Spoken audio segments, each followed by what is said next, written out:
Sounds All good. right.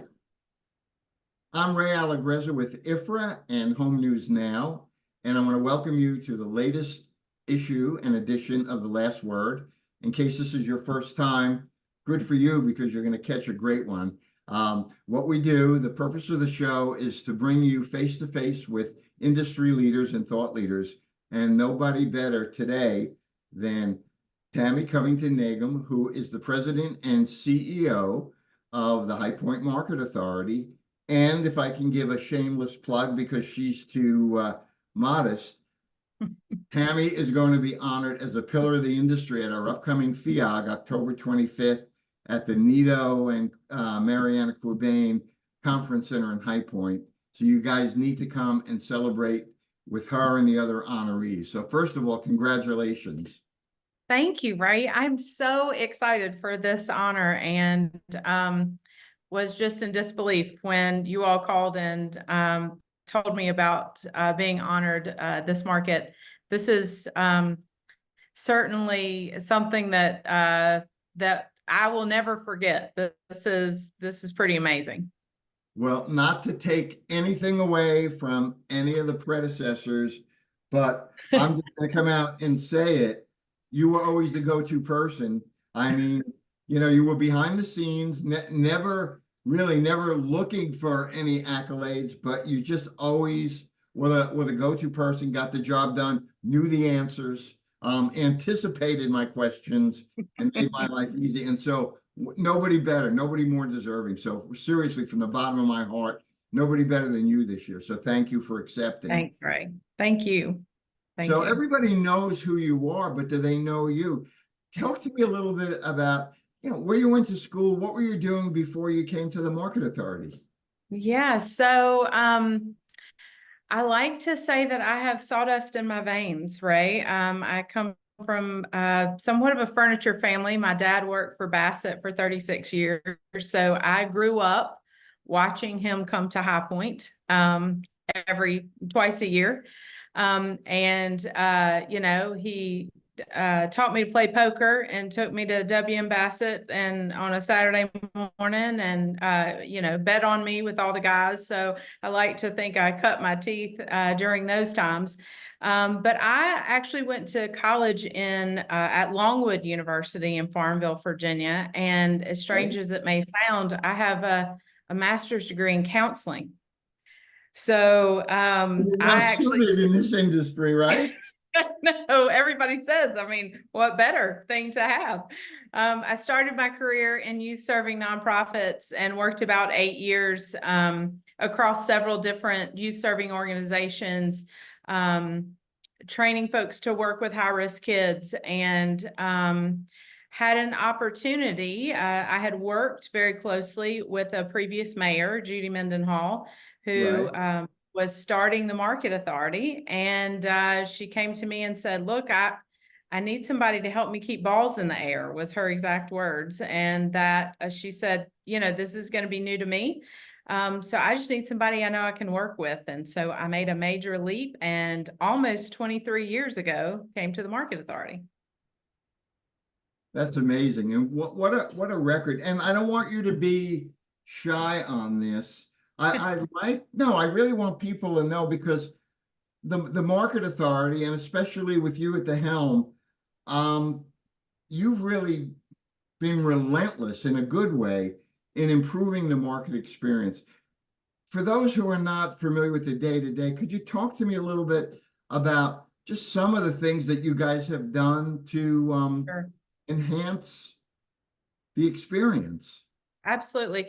So right out of the gate, 20 plus years ago, the mission was pretty clear, was that we needed to improve the logistics of this show. At the time, it was hard to get here. It was hard to move around. It was hard to make a plan for how you were going to shop High Point. And so we started early on just sort of chipping away at those logistics. I can remember in those first couple years, our first big task was transportation. And I can remember those first years going to different industry events like the HFA conference and setting up at a table and talking to people about coming to High Point. And people had a lot of complaints about how hard it was to work. And so early on, really getting in and hearing what the issues were and trying to make some major change was my job. And so we feel like we made some inroads in logistics. And so once you have made some of those things a little bit easier, we started working on promoting the show and the marketing of what we were doing. And then I would say the major third thing was registration, was really making, do you remember the days, Ray, that you used to have multiple passes to come to High Point? So different buildings required different passes. And so we brought all of that under our roof and coordinated what we called central registration at the time. So all of those buildings was recognizing one pass and really working to make that seamless across the whole market. So early on, those were kind of the big three.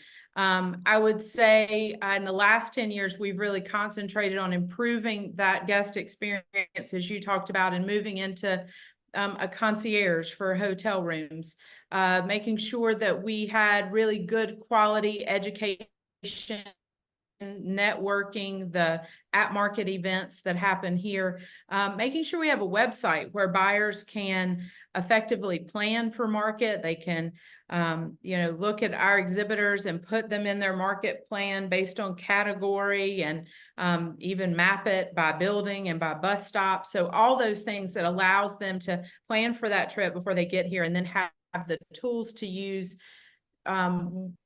once they arrive here in High Point.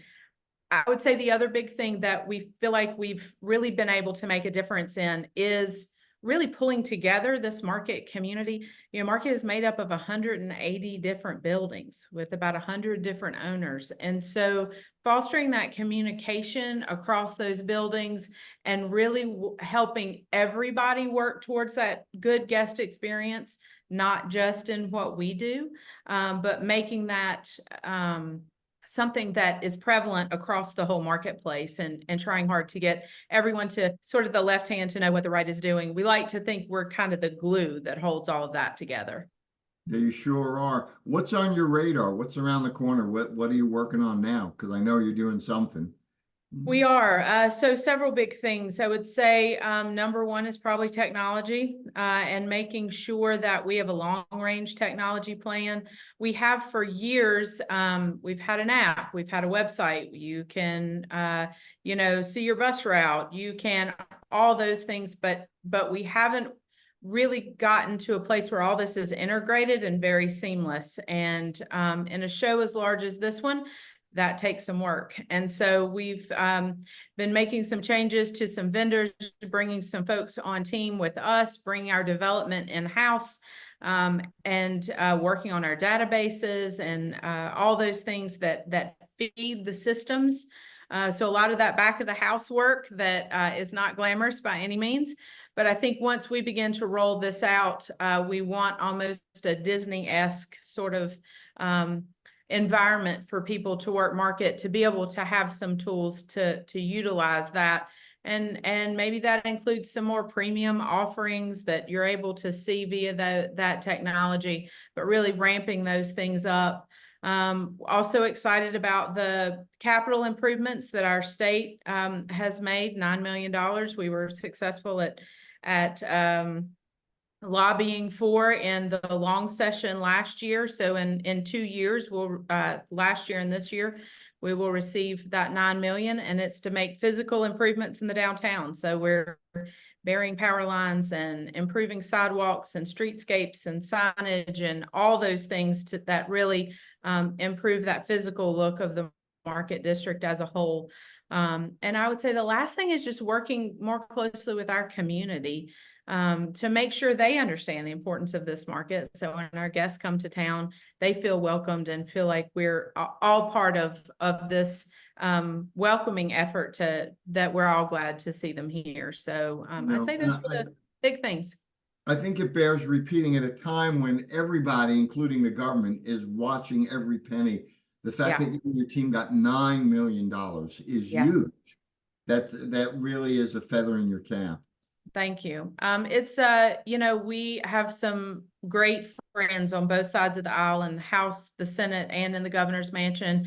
And really just staying close to those folks and understanding what the priorities are for our elected officials, and understanding that during that session, they were really interested in some one-time projects, and knowing that we had a few that would fit the bill, and having some conversations and figuring out the best way to achieve that, while also, you know, I have to give credit to Fred Hinges, who's the first one that said, Tammy, these power lines look horrible down here. Like there's some infrastructure work that needs to be done. Even our underground utilities are over 100 years old in downtown. And so, you know, things like that, again, it's not the sexy work, but it is what makes the difference when you're welcoming 75,000 people to town. You kind of want to make sure all that works. So doing the work behind the scenes to make sure our elected officials understand the importance of that is really where we've spent a lot of time. Of all the things on your plate, if you had to single out one, what would you say would be your biggest challenge right now? My biggest challenge right now. Gosh,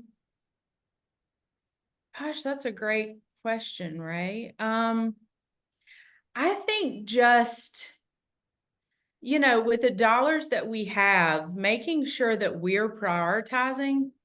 And in a market as we have, you know, 13 blocks, 11.5 million square feet, a lot of stakeholders. You know, I work for the city, I work for the state, I work for the industry, I work for the market, to make sure that those priorities are heard and that we are constantly assessing where those dollars are going and adjusting as needed. There's so many things that we want to get done and that is important for market. We've accomplished a lot, but making sure that we stay aligned with our customer. We do a lot of what our team calls journey mapping. So thinking from the point at which a buyer sits at their desk and says, I should really think about going to High Point. From that point to when they arrive back at their desk after the show. What does that look like? Where are the pain points? Where are the decision points? Where do we need to infuse communication? Where do we need to smooth out our rough edges? And we do a lot of conversation as a team about changing the things that we can change and where our dollars need to be spent. So I would say that's always a challenge. I think it's a challenge for all of us, but I think it might be particularly challenging when we have a lot of stakeholders to what we do. Right.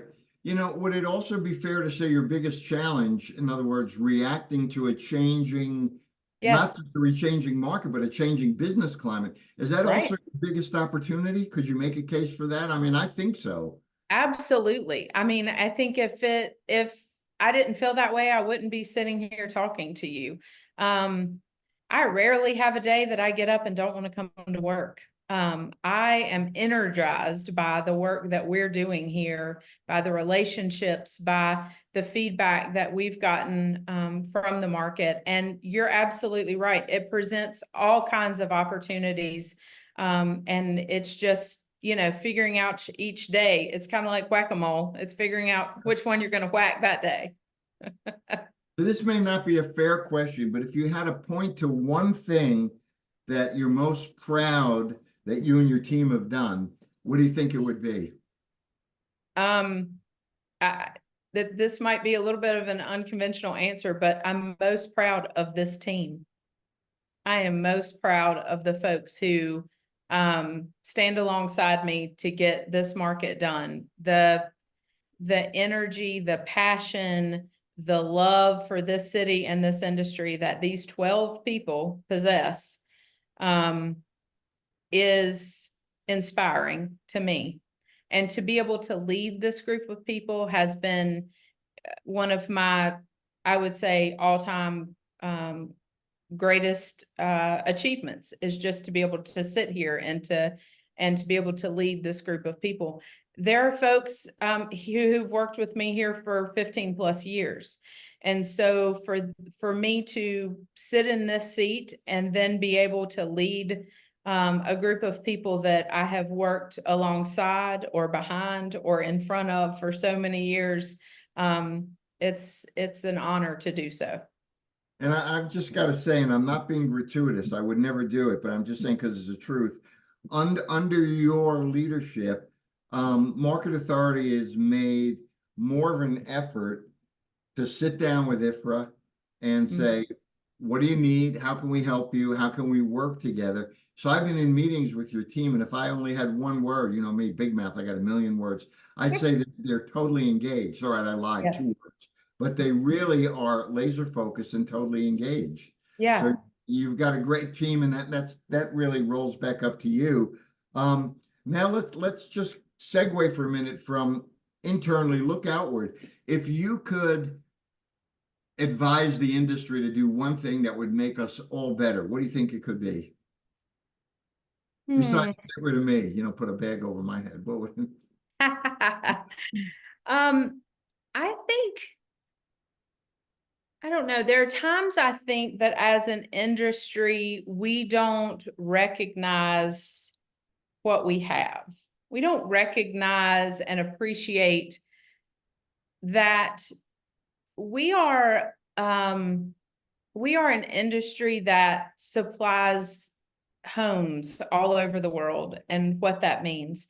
And I think that never really occurred to me as much as it did during COVID. We all sat there and decided we lived in junk. I know I did. I was home more than I'd ever been. And it's like, man, I work in this industry and this is depressing. I need to do something about this. But I think we all have a love affair for our homes. And I think understanding, sometimes I think we miss the opportunity to tell the stories behind that. And that's really what people buy. That's what the consumer is looking for, is the passion about the product. And I think sometimes we kind of fall into this, well, it's just furniture. No, it's just furniture. That's a really good thing. And that we don't compete among ourselves. We compete with things like the travel industry. Right now folks are traveling and they're spending those luxury or disposable dollars on other things. And I think really learning from where we all were several years ago, that we are something that is near and dear to someone's heart, and we need to capitalize on that. And market's one of those places that those stories are told. I tell buyers every day, if you're not coming here to find great product, to get good education, and to network with people who are like-minded and who you can learn from in a business setting, then you should be coming here for the fourth reason, which is to understand the product that you're buying and to be able to tell your customer that story, because we all want to feel a part of something. And I think we miss out on that sometimes. Yeah, I would second that emotion and say I've been to people's homes when they got their delivery, and it's almost like a love affair. It's tactile. They Yes. touch it. I mean, we never celebrate that, I mean, Right.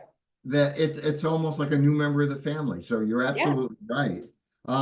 Real quick, what's your outlook for the industry? We're all in tough times right now. The economy is Right. challenged. Where do you see us headed for the remainder of the year? I can speak to this from a market standpoint specifically. And again, having been here so many years, election years are always tough.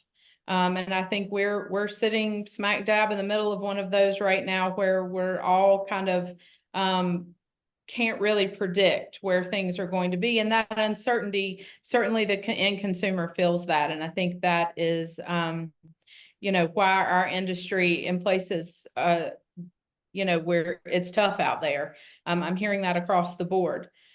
But in the back of all of our minds and sort of in the undercurrent of those conversations is an optimism. And so I can't help but feel like once interest rates regulate, once people are buying homes again, like this industry is going to be poised and ready for that return.